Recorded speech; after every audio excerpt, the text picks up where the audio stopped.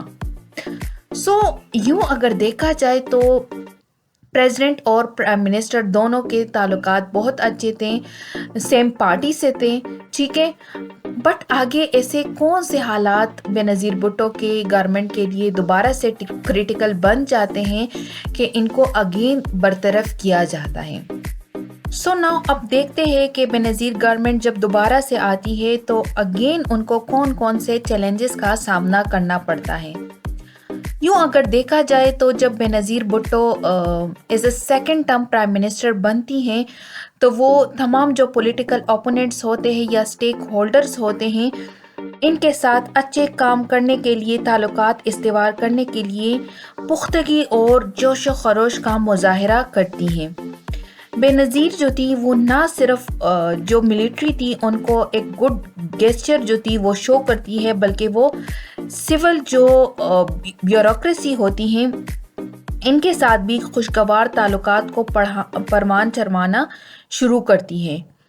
تاہم جو ان کی اسٹریٹجیز تھیں اس وقت کامیاب نہ ہو سکی، یا کہہ لے کہ فیوٹائل یا بے سود ثابت ہوئی when she was confronted with and had to survive in a hostile political situation، جب ان کو اگین دوبارہ سے پولیٹیکل سچویشن یا کریٹیکل سچویشن کا سامنا اپوزیشن سے کرنا پڑا۔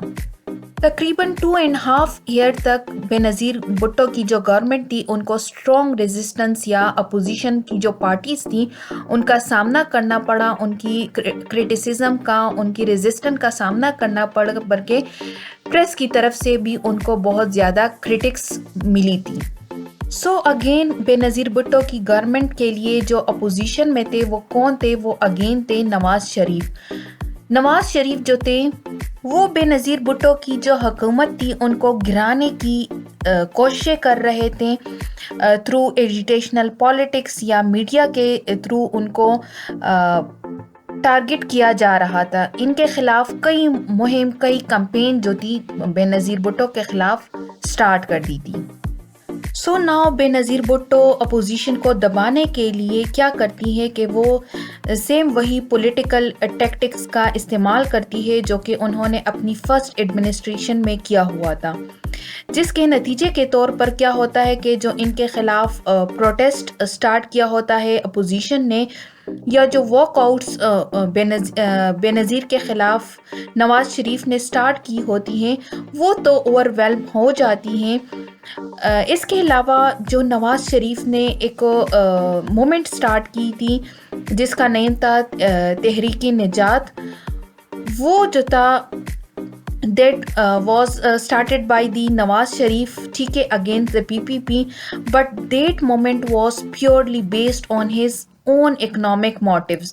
یہ تو انہوں نے بے نظیر بھٹو کے خلاف سٹارٹ کیا ہوا تھا یہ مومنٹ، بٹ پیورلی ان کے پیچھے ان کا اپنا ہی اکنامک موٹیوز تھا، ٹھیک ہے۔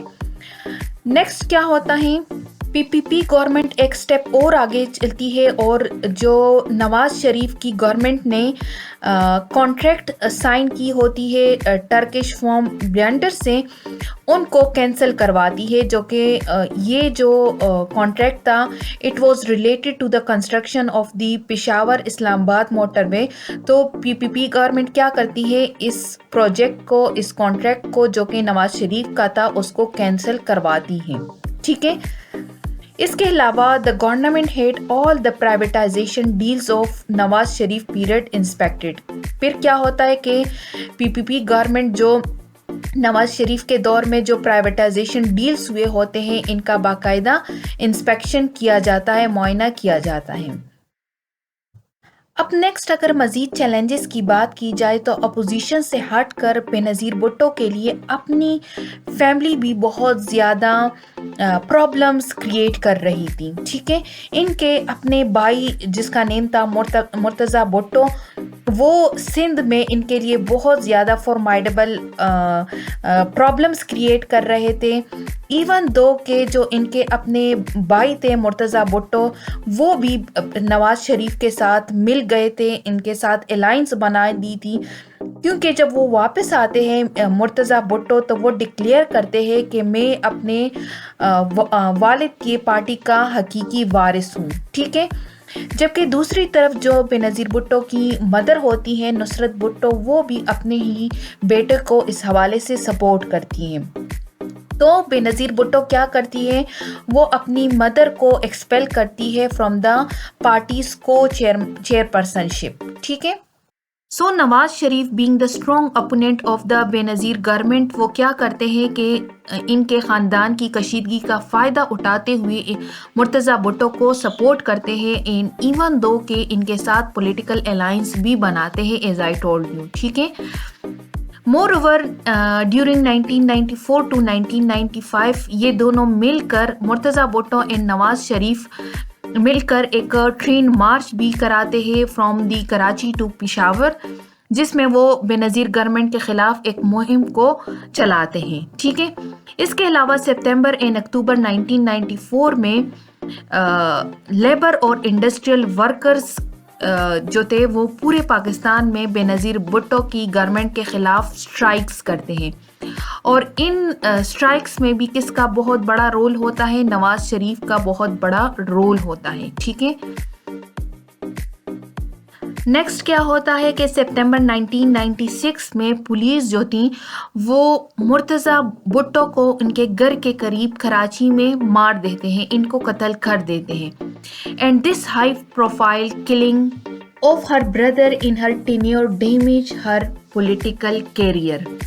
جبکہ بعد میں بینظیر بھٹو مرتضیٰ بھٹو کی جو مرڈر تھی ان کے بارے میں دعویٰ کرتی ہیں کہ ان کے گورنمنٹ کو ڈی اسٹیبلائز کرنے کے لیے یا ان کے فیملی کو یہاں سے باہر نکالنے کے لیے یہ ایک پلان تھا جو کہ ان کی گورنمنٹ کے خلاف کیا گیا تھا. اور اس مرڈر کا جو الزام تھا وہ لگا لیتے ہیں president Farooq لغاری per. So, thus creating a rift between the Prime Minister and the President. So, lastly, اب ڈسکس کرتے ہیں کہ بینظیر بھٹو کی گورنمنٹ کیسے ڈسمس ہو جاتی ہیں. اگر تھوڑا سا دوبارہ اوور ویو کیا جائے کہ جب بینظیر بھٹو دوبارہ سے گورنمنٹ میں آتی ہیں تو وہ کیا کرتی ہے، وہ نومینیٹ کرتی ہے ایک فارمر بیوروکریٹ اور senior member of the party Farooq Ahmad Khan لغاری کو as a candidate for the office of president. ٹھیک ہے، انہوں نے یہ نومینیشن اس وجہ سے کیا ہوا تھا تاکہ وہ اپنے پوزیشن کو مستحکم کر سکیں. اس کے علاوہ وہ ملٹری اور جو اپوزیشن ہے ان کی پولیٹیکل اٹیک سے اپنے آپ کو بچا سکیں.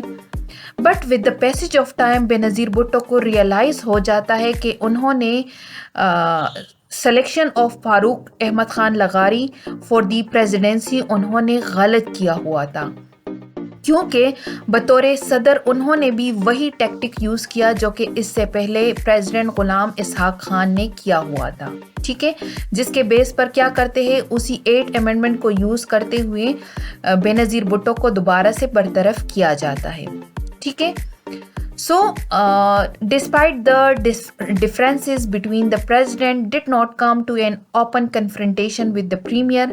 مطلب یہ ہے کہ پریزیڈنٹ اور پرائم منسٹر کے بیچ میں کافی کشیدگیاں چل رہی تھیں ڈفرینٹ موضوعات کے حوالے سے، بٹ دونوں جو تھے ان دونوں کے درمیان اوپن کنفرنٹیشن کبھی بھی نہیں ہوا تھا. ٹھیک ہے، ایک اگر وجہ بتا دوں تو اس سے پہلے بھی میں نے ذکر کیا کہ جو ان کے بھائی کے مرڈر کیس تھا اس وجہ سے ان دونوں کے بیچ میں خلش پیدا ہو جاتی ہیں. دوسری وجہ جو تھی وہ یہ تھی کہ پریزیڈنٹ فاروق لغاری کو ان کے ہسبینڈ آصف علی زرداری کی بلا وجہ انٹرفیرنس ایڈمنسٹریشن میں بالکل پسند نہیں کرتے تھے. اس کے علاوہ ایک ٹگ آف وار ان دونوں کے بیچ میں سٹارٹ ہو چکی تھی over the appointments of the judiciary means ججز. ٹھیک ہے. اس کے علاوہ unlawful use of public money, establishing monopoly on politics and favouritism.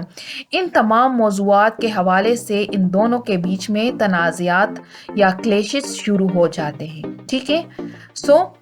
یہ تمام معاملات اس وقت متنازع ہو جاتے ہیں جب سپریم کورٹ کے چیف جسٹس اور جو پروونشل ہائی کورٹس کے چیف جسٹس تھے وہ فیصلہ دیتے ہیں about the discharge of the 24 ججز جو کہ بے نظیر بھٹو کی گورنمنٹ میں اپوائنٹ ہوئے تھے. ٹھیک ہے.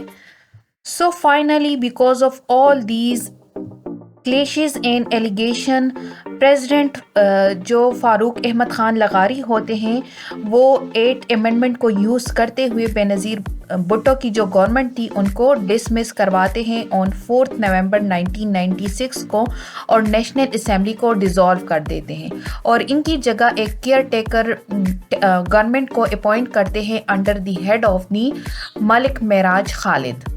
So this was all about the Benazir Bhutto second tenure. Hope you guys will understand this. Stay tuned, keep watching, and if you like my video, do subscribe my channel and hit the bell icon. Thank you for watching my video.